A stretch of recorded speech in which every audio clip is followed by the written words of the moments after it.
I just want to briefly mention the other three sponsors of the whole three events, or the week's events. So first of all, I'd like to mention the Dalhousie Multi-Faith Center, which is the lead sponsor for this evening's lecture, and indeed for Paul's week-long visit to Halifax. I'd also like to mention Larch, which is the lead sponsor for Mr. Brown's lecture and his visit to Halifax. And just so you know, his lecture on Friday night will be the beginning of a weekend of celebration for the Larch organization. They're celebrating that organization's 50th anniversary, so they have a busy weekend in front of them. And then the other organization I'd like to mention is the Waves of Compassion Association, which is working hard to have Halifax recognized as one of the world's network of compassionate cities that's taking shape. In no small measure, that organization and their efforts are the inspiration for the rest of us putting together this week of events, because they've been working on this designation of Halifax as a compassionate city before this week, and they'll definitely be working on it after this week. And the rest of us who are mostly just involved in terms of participating and contributing this week, we're in no small measure doing what we're doing to contribute to the effort of the Waves of Compassion organization. And I know there's a social opportunity at the end of this lecture, and there's going to be people here, there are people here tonight who are working on that initiative. So if you're interested in that, I'd encourage you to search them out at the end of the evening. I'd now like to call on Martha Martin from the Dalhousie Multi-Faith Center, who will introduce our guest speaker. Thanks, Bill. It's my great pleasure to introduce Paul Hutchinson to you. Paul grew up in Belfast, Northern Ireland. He's a filmmaker, a therapist, musician, artist, poet, peace practitioner, and for 4 years, until December 2013, he was the director of the Corrymeela Peace and Reconciliation Centre in Ballycastle, Northern Ireland, which is the oldest peace centre in Ireland. This is Paul's second visit to Canada. He was here just 10 months ago in January. He arrived in one of our Wednesday blinding snowstorms, and as we were driving back from the airport, and I have to confess I was not driving, we were driving back to the airport, and there's cars all over the road, and I said, Paul, you really need to come to Nova Scotia in October. Never imagining that it would be this October that he would actually be back here. And so we're delighted that he's back here to share his wisdom once again with us. And so please welcome Paul Hutchinson.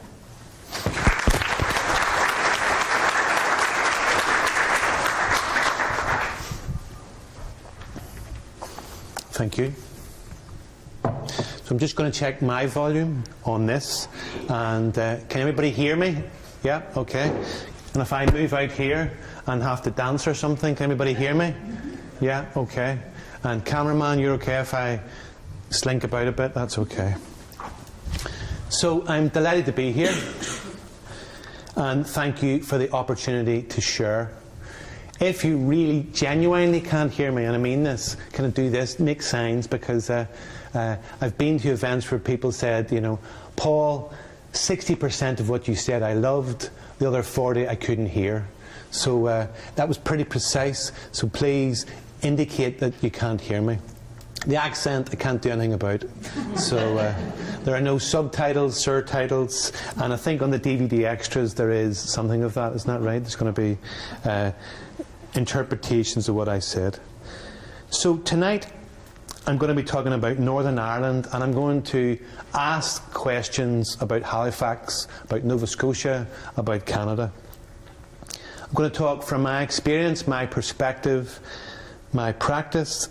It's not the last word in the subject, and it is but a few fragments that I hope will affirm some of the work that's already happening here, because we need affirmation, will stimulate the work that's going on, and perhaps also might challenge some of what you're doing. I offer them to see if they have resonance to Halifax. A couple of people already, though, have said You're from Northern Ireland. We've never been as bad as Northern Ireland. Why are you coming over here? And part of me understands that, because living and working in Northern Ireland, lots of people tried to solve the problem called Northern Ireland. So I want to say I'm not over here to solve any problems. And I do want to also say, though, that the context that I've grown up in and worked in, I think, has connections that may have resonance here. It was very extreme. Over 3,700 people died during the euphemism that's called the Troubles. It was what some people call a civil war in slow motion. Still being a democratic state, still going about lots of business, but over 30 years, this incredible atrocity and horror and slaughter. It's a place where I've been shot, I've been punched, I've been intimidated. Our family, when I was age 10, were put out of our family home. And it's a place where, I have to confess, I've neglected my family in this thing called piecework. So it has had consequences. And what have I learnt out of all of those things? I've learnt about relationships and what breaks them, and also what makes them. I've learned about the importance of healthy relationships that I think are essential for any society to flourish. A bit of context before I get into some practical details. Definitions of compassion. So my talk, Who Cares? Conflict and the Compassionate City, Creating Restorative Spaces. It's a tricky word for me, compassion. Loaded with perhaps religious imagery that puts some people off, that perhaps has a soft sense about it. So I'm going to own that and talk around some of those definitions. One definition, the emotion that one feels in response to the suffering of others that motivates a desire to help. So you see some suffering and something is happening between you and that person. In Latin, they talk about co-suffering. So the Latin word for compassion is co-suffering, which isn't a great advertisement in some ways. Do you want to do some co-suffering? Do you want to come and hear a lecture about co-suffering? So there's a madness in some ways about compassion as well. Because if we were completely self-centred, as some theorists would say, what is the point? Why would we decide to suffer on someone else's behalf? In terms of a more cerebral definition, compassion would also cover fairness, justice, and interdependence. Altruism, love, take your pick. And I'm going to try and look at compassion from all of these various perspectives, from a personal, interpersonal, and systemic perspective. So structure for tonight, I'm going to talk briefly about the impact of conflict on compassion. Then I'll talk about the impact of compassion on conflict and broken relationships. Then I'll finish with things that I think Halifax might consider. And it's only that, might consider. I don't want to present as a guru, as the person who has the last word or the expert in anything. So I'm offering up questions, considerations that might stimulate you. And afterwards there'll be a Q&A and then the panel that's already been discussed. So firstly, the impact of conflict on compassion.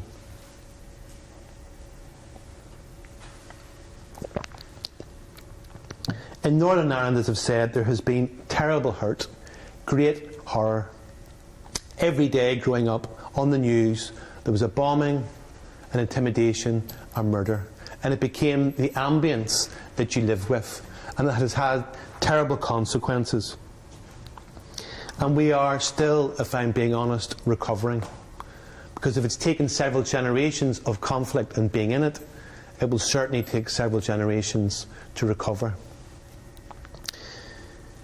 And one impact of conflict and compassion is that we say we will only care for our own.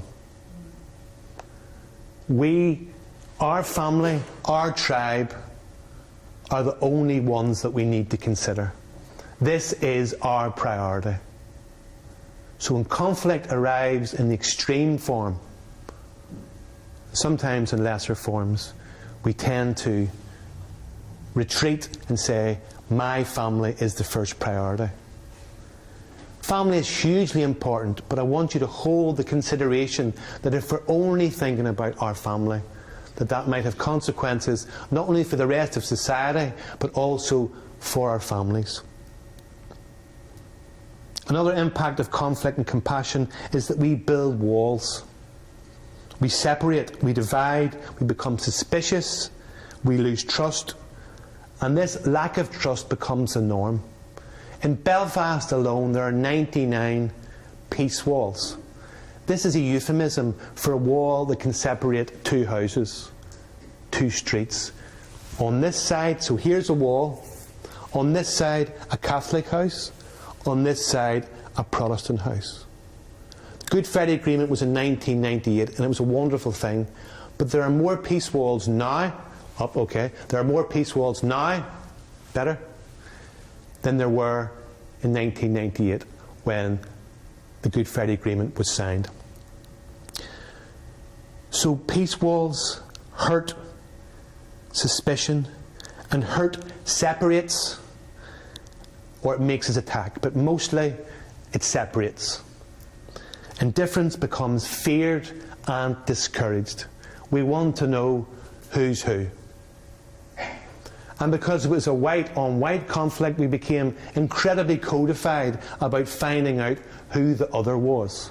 So I grew up being told, don't tell anyone about your history, where you live, what your daddy did, what school you went to. And all of that shaped us personally. And justice was just for us, for our tribe, which to me is not justice, because it's incredibly singular.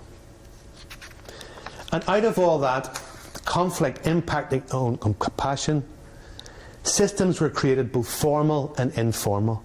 Structures were created. So, for example, law and order, which I'll talk about a bit more in depth later on.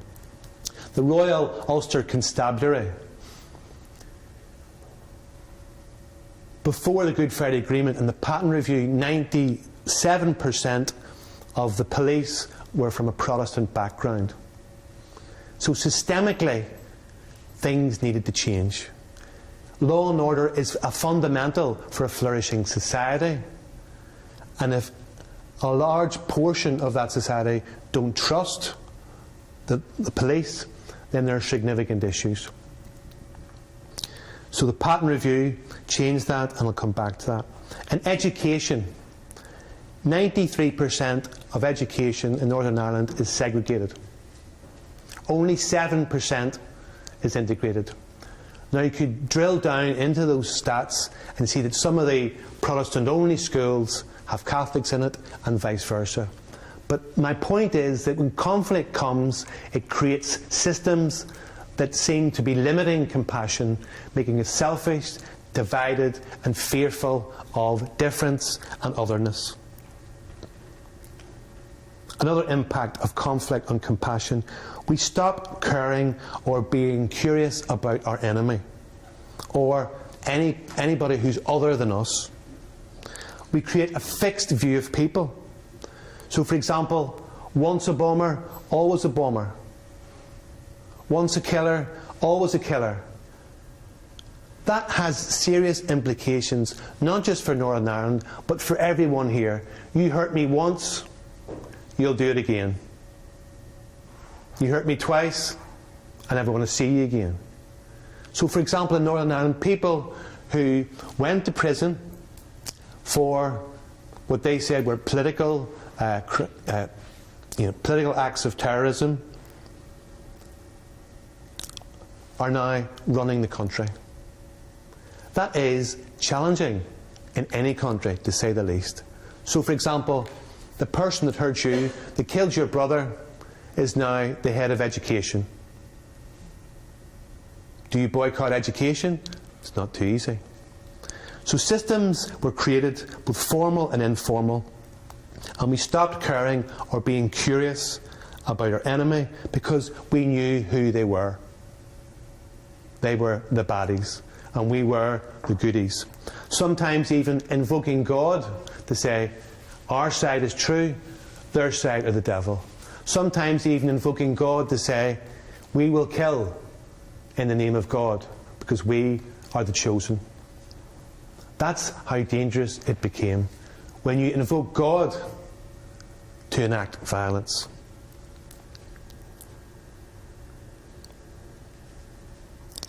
Conflict sometimes, though, can cause people to love more, to become somehow more compassionate, and for a variety of reasons. I'll give you one example. Moira had a son who was 18, going to university for the first time in Belfast, and he's coming out of Mass, and the UVF come and shoot him and kill him just outside the church. Why? Because he was Catholic. He was the enemy. He was the other. Consider your response if that had been your son or daughter. They're coming out of a place of worship and they're gunned down. Moira's response was obviously deep and unfathomable grief. But her and her husband then decided that they would visit anyone who would allow them who had lost a family member from the Troubles. They visited hundreds of people.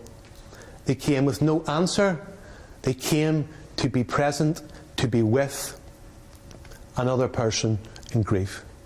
Hundreds of families they visited. So we've talked so far about how conflict can impact on compassion, and yet, stories like that were happening all across Northern Ireland, and for a variety of reasons. And for Moira, it was her religious faith that was saying, we are connected. She could not articulate too much more about that other than, you are my neighbour.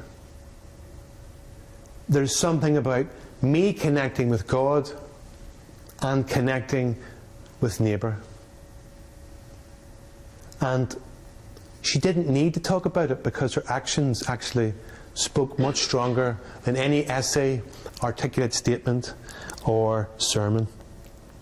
I want to switch now and talk about the impact of compassion on conflict.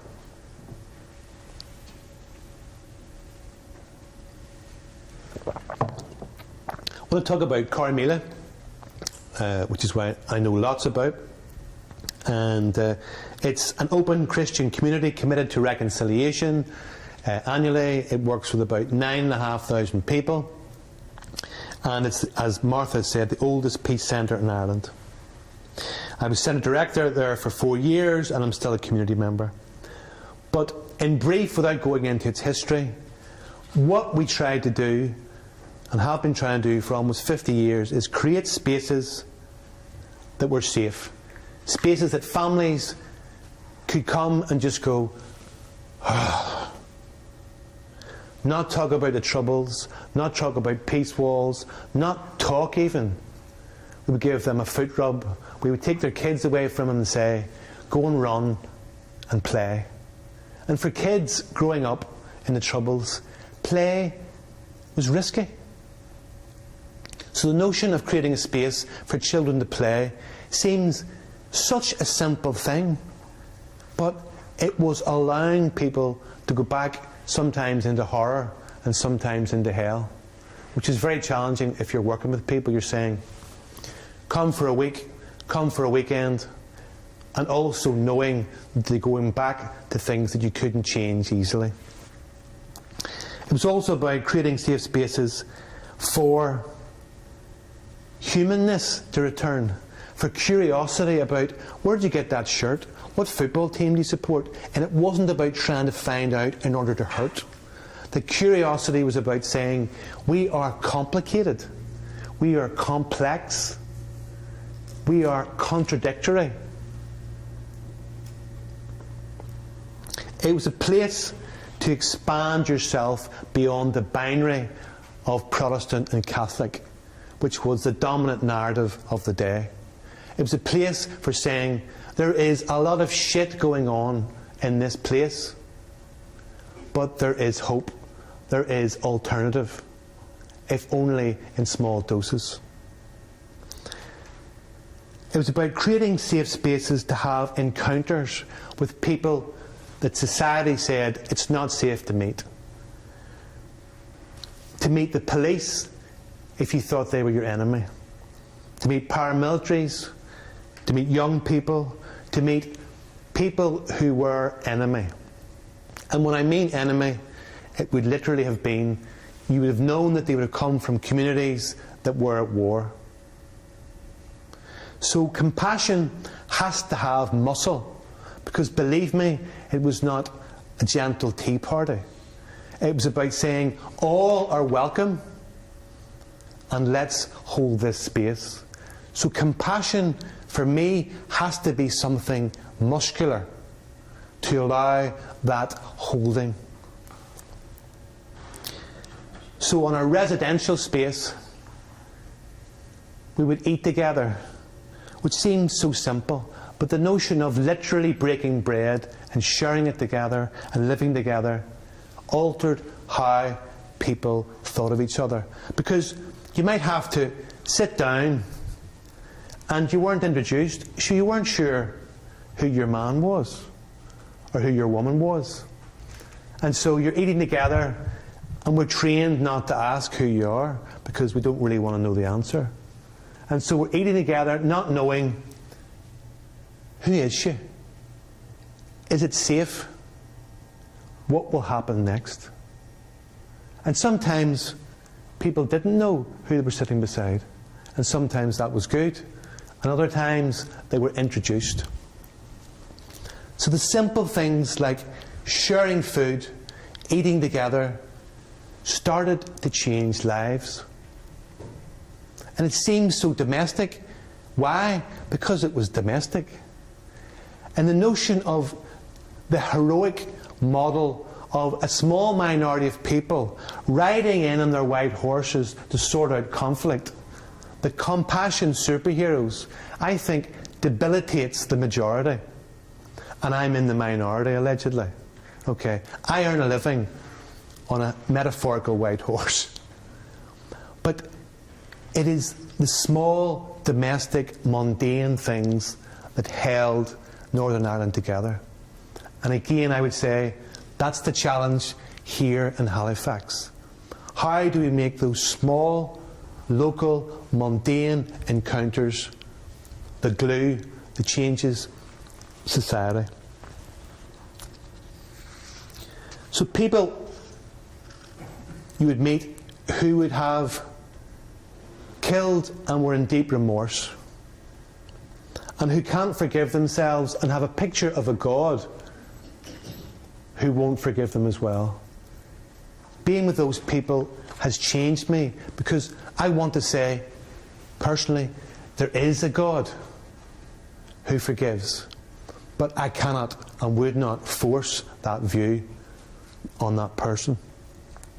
Or the person who I saw loving his grandkids, being so gentle and wonderful, and then knowing that he'd killed 4 people in a bomb that he'd planted. Or the other person who told me about the various ingredients to make the best Thai curry in Northern Ireland. And the reason why he was so good at cooking was because he was a known terrorist and he couldn't go out. So he learned how to cook. These contradictions need to be kept together. They do not cancel each other out. The gift of compassion is about how do we hold these sometimes contradictory things together as the one person. Loves his grandchildren, killed 4 people in a bomb. Great at Thai cooking, can't go out because. Wants forgiveness, but doesn't believe that a God can. Believes in a God, but doesn't believe that a God would forgive him. So restorative spaces were created, and by restorative spaces I mean places where power starts to get rebalanced, where you can explore injustices, where you find your voice and get to tell your story, maybe to the end. Because what I'll say several times tonight is, we mostly hear a little bit of somebody's story, and then we join the rest of the dots. And in conflict, we seem to only need to want to know 2 or 3 bits of the story to go, I know you, I know what you're about. Maybe that's just in Northern Ireland.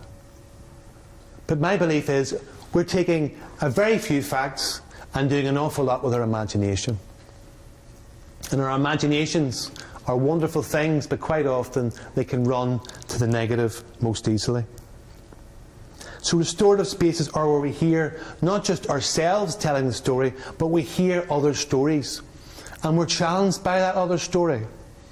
And Donald Shriver, the academic and theologian, talks about 4 different types of truth. He talks about the forensic truth, which is who did what, when and how. Then there's the personal or narrative truth, where you tell your story, what we call single identity work.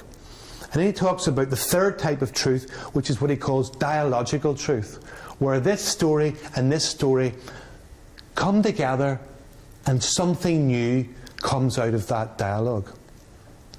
Easy to say, difficult to do, particularly if so much pain is involved in both stories. And the threat to life at certain points in the Troubles was present in those stories as well. The 4th truth Shriver talks about is the healing truth, which can come through the other 3 and in different ways. So restorative spaces are about making connections, exploring identity, and exploring hurts. And compassion for me is story-shaped and story-sized. So your family affirmation, your experiences have created a narrative about how you see the world. So we see through our stories. And if we have little compassion, perhaps, we need to expand, review, or rethink our stories. And if a city, in my opinion, doesn't care for its most vulnerable or for its minorities, perhaps it needs a revised story as well.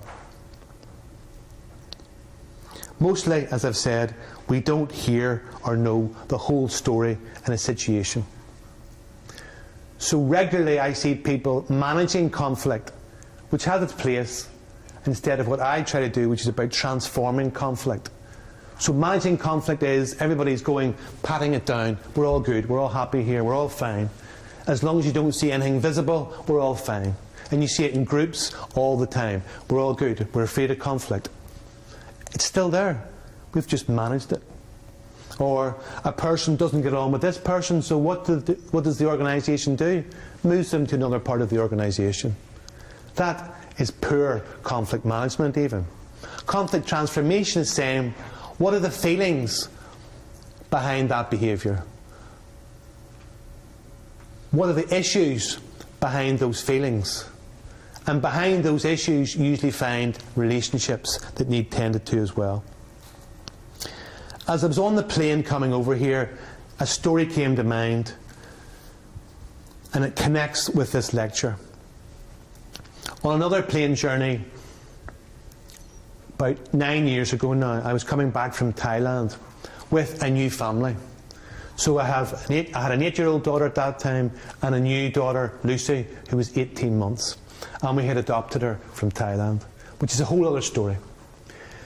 But, new baby, 2 7-hour flights. Okay. First 7 hours, Lucy was wonderful and slept. Thank you, God. Second 7 hours, everybody else is trying to sleep, but Lucy is not sleeping. It gets worse. We were just before first class, not in first class. We were just before, it's so tantalising. There was a big screen, a little curtain.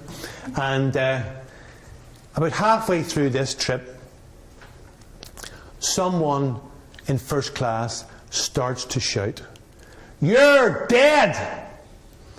So you're on a plane, you're trying to get your child to sleep, and someone in first class, of all places, I thought that sort of thing didn't happen in first class. Someone in first class shouts, "You're dead!" over and over again.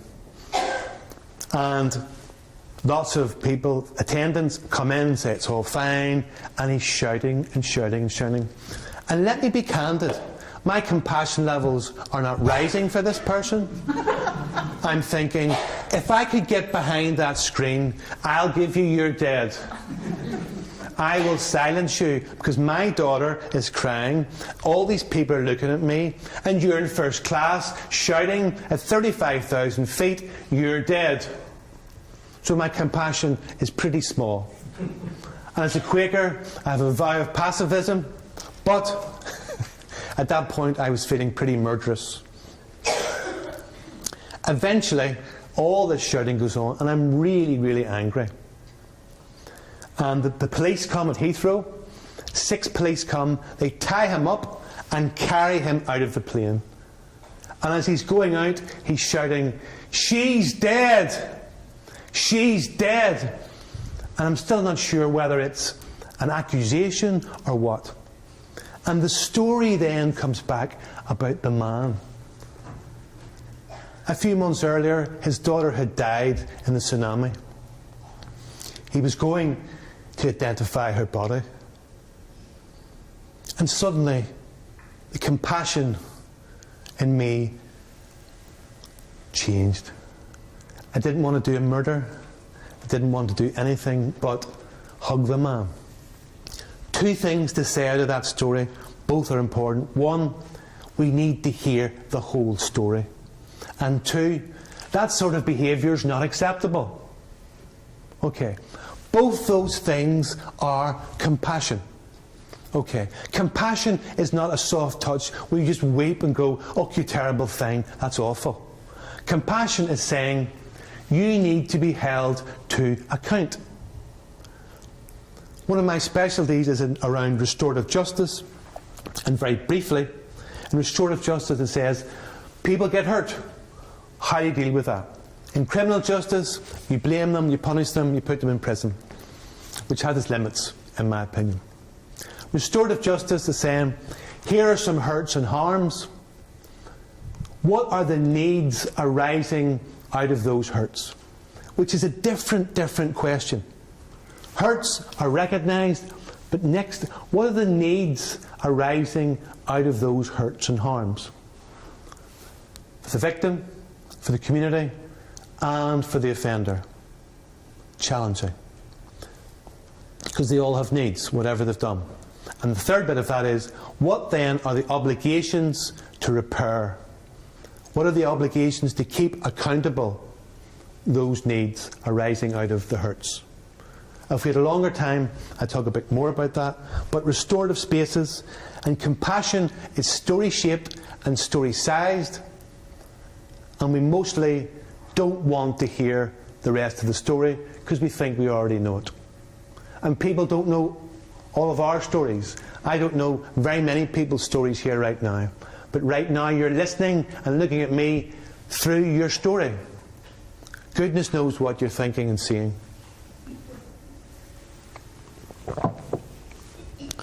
So, compassion in public policy.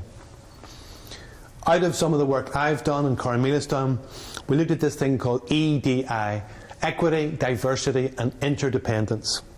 So we've talked about personal interactions, interpersonal, and this is a little bit more about the systemic now as well.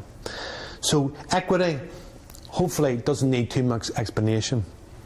But the more equal societies are, the more healthy they are. The more trust there is in society, the better it is for everybody. There's a great book called The Spirit Level, look it up. But essentially they're saying the more quality there is, the better it is for everybody. But it does mean a reallocation of resources, what you have, what you don't have. Diversity, hopefully again, doesn't need much explanation. To celebrate and rejoice and deal with the difficulty of difference. How do we live well with difference? Everybody should be taught that. how do we live well with difference? Not that we're all the same. We're all connected, which is the third point, which is interdependence. But we're not all the same. Just look around the room. You're not all the same. And that's a wonderful thing, but it has its challenges. So I'll give a few examples. Around law and order, I talked about the pattern review of policing. So the police got a new name, new badge, and a new recruitment policy. So they said from now on, 50% of recruits have to be Catholic. So it was 93%, 97% was Protestant historically. From now on, 50% of all recruits have to be Catholic, and then 50% other.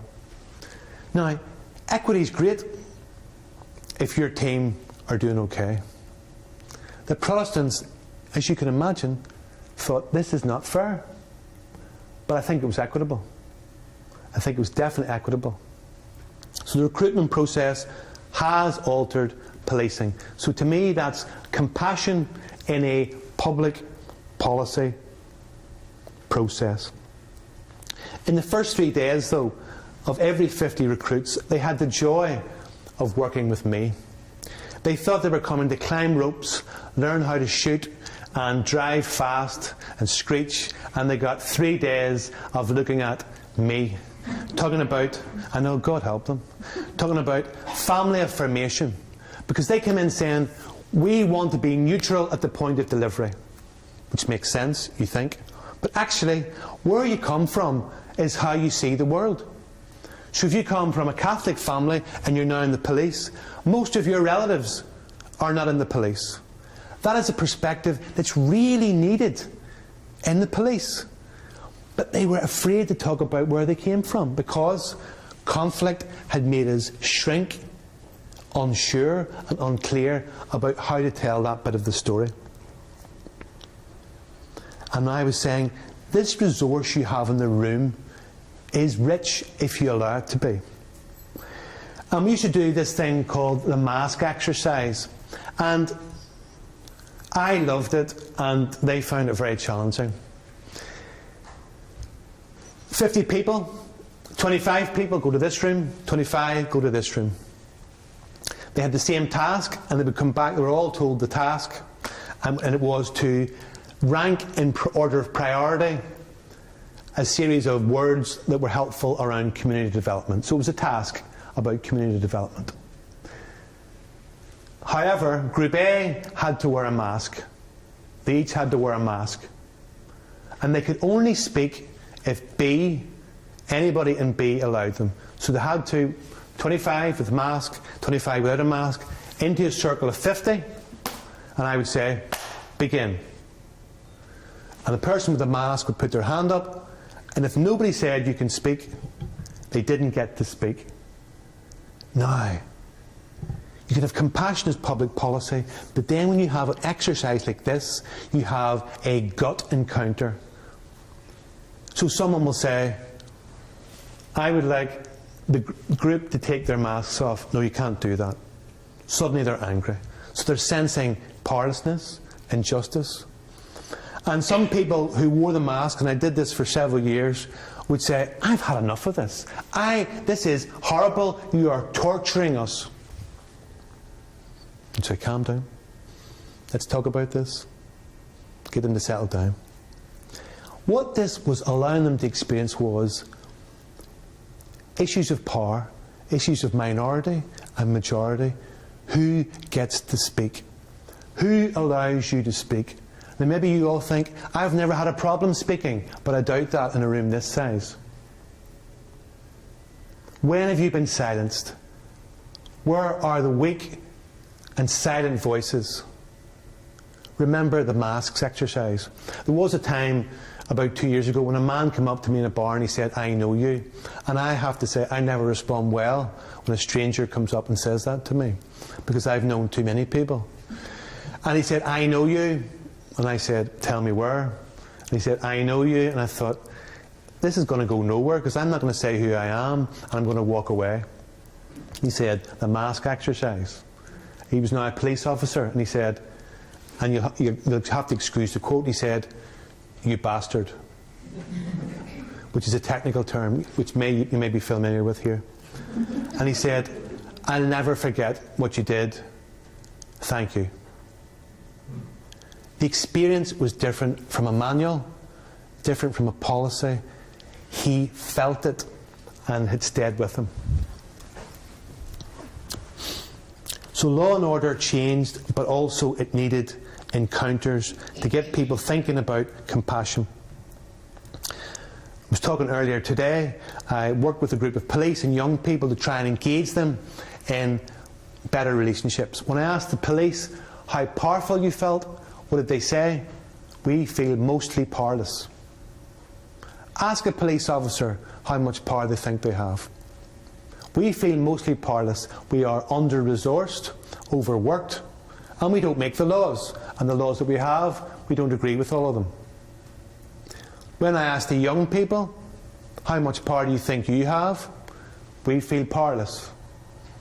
The police have all the power. And then I got both groups together and said, talk to each other about how powerless you feel. Now, that's a new space. That's a restorative space. Can you imagine spaces like that in Halifax, where people talk in vulnerability, where they take risks? Now, that process took a year, with 3 or 4 months talking just to the individuals before bringing them together. Briefly about education and faith groups, and then I'm going to offer some questions for Halifax.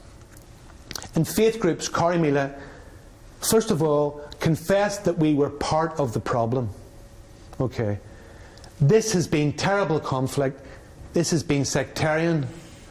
We are part of the problem. We also wanted to be part of the solution, but I think it's fundamental that we owned up what the church in Northern Ireland, but also around the world, has done. The church, the Christian church, has done some terrible things in the name of God and all sorts of other things. We can't escape that.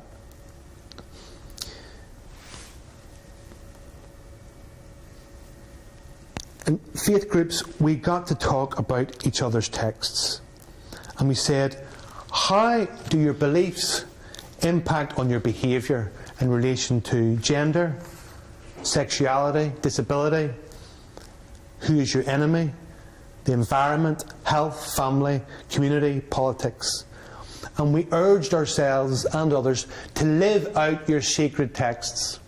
Because in all of the major religions, hospitality is talked about as a fundamental. Hospitality to the stranger, to the neighbour. Love God, love your neighbour. Love your neighbour, love God.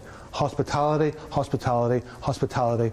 And yet, our track record is terrible.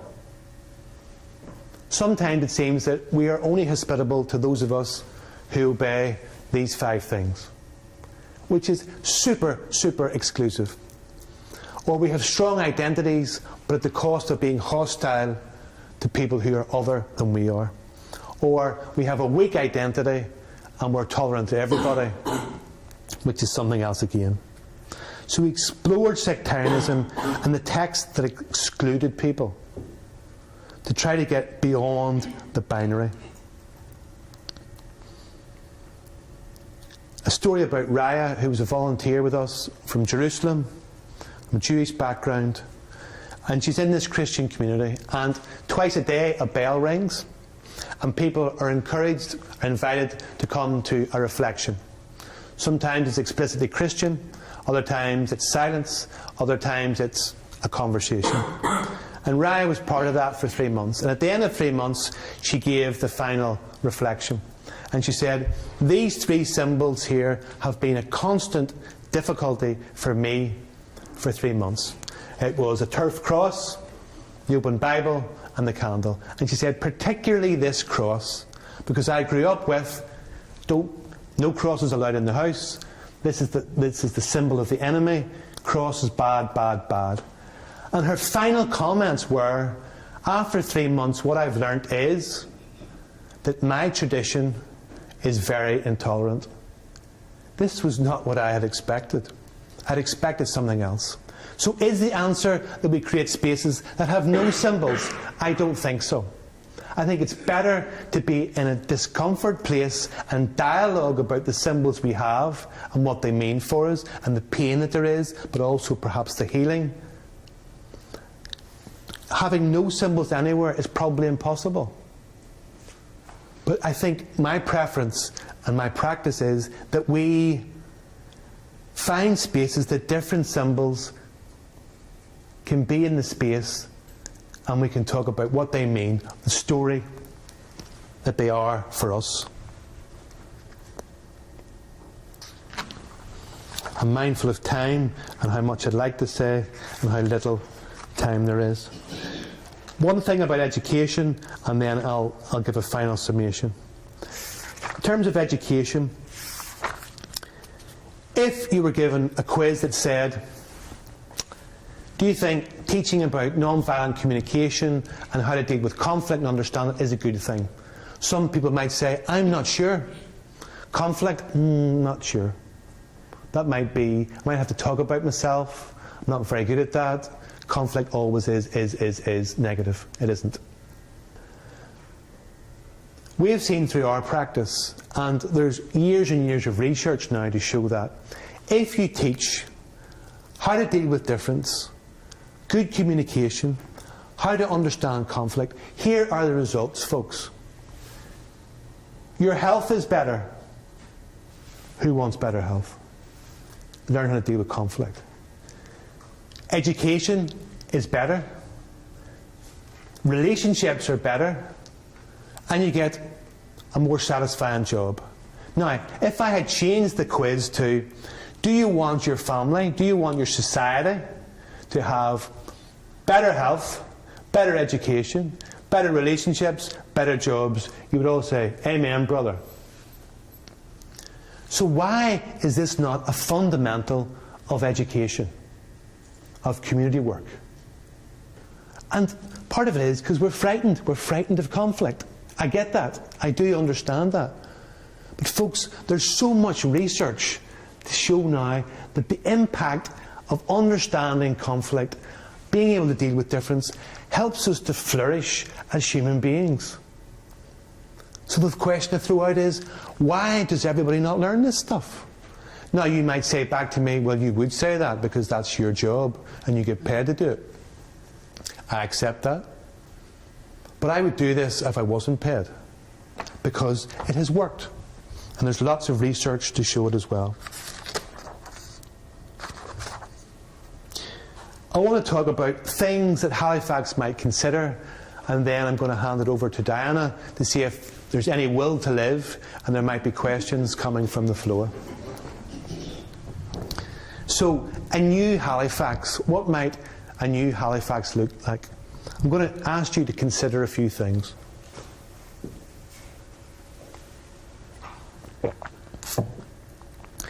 If you want a multicultural society, are you prepared for multiple conflicts? Because that's the deal. Multiculturalism equals multiple conflicts. I don't believe conflict is wrong all the time.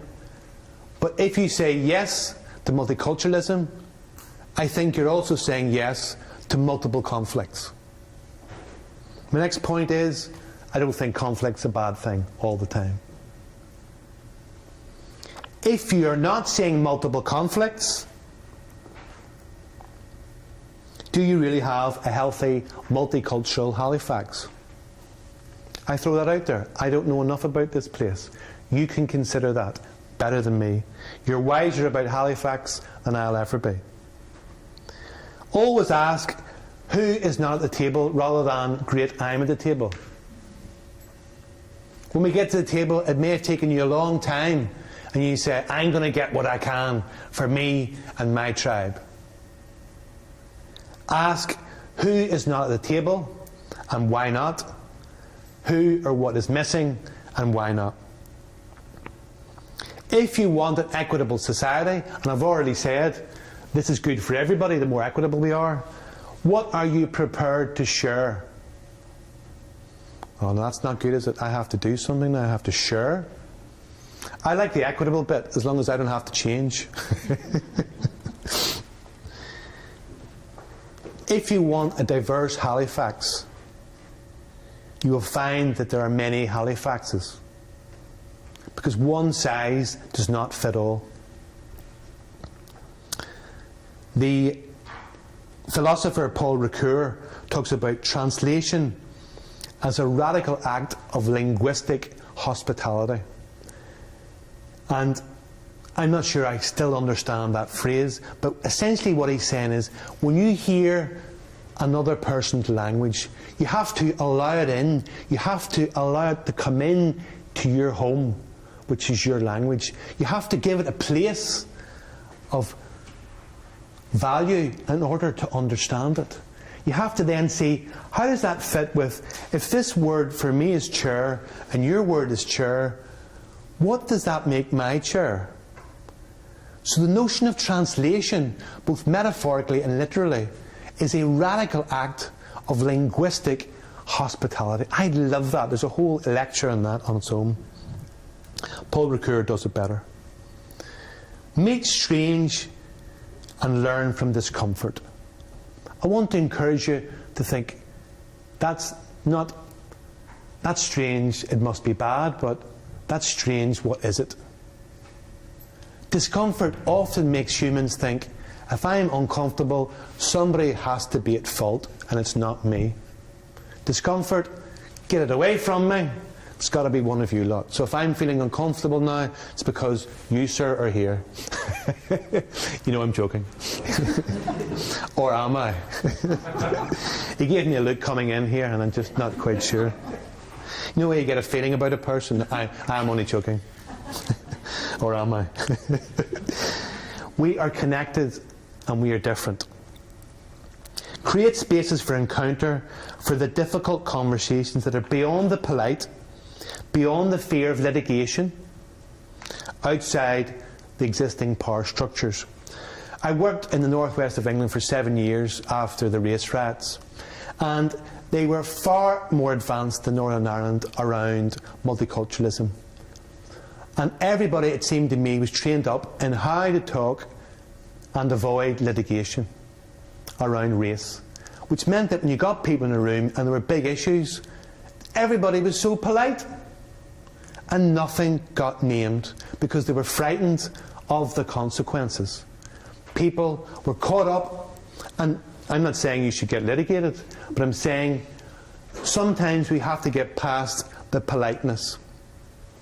I'm not saying Canadians have that stereotype at all. It's not for me to say what your stereotypes are. Ask politicians why they got into politics. I always ask politicians that. And ask them what's on their iPod, because that starts to humanise them. You might not like what's on their iPod, you might not like what their music is, but they become more than talking heads on a screen, talking policies that you agree with or disagree with. I'm going to say something radical here. Halifax would change if you sat down and were silent more often and found the stranger that is yourself. See this thing, this body that we inhabit? For most people, we're a stranger to it. For lots of our emotions, some bits of our past, we think we can keep it away, but it's there. There's something fundamental, I think, that can happen when we sit still and be present to what's happening right now. Faith groups. How can you have a strong identity and also be inclusive? Your scriptures and commands are built on, I believe, hospitality. Education. My challenge is, what are you teaching about communication, conflict, and difference? Because my experience, the research that I know so well, says that it makes a difference to health, education, relationships and work. And last, you have a view of Halifax. I would ask you to temporarily unfix it, okay? To unfix, like unfix a mooring. To allow other stories, even temporarily, to be in the space, in the story that you call Halifax. Don't give up your story. It's an important thing. But allow space for another one to enter, and for that dialogical space to perhaps create a new story. Thank you.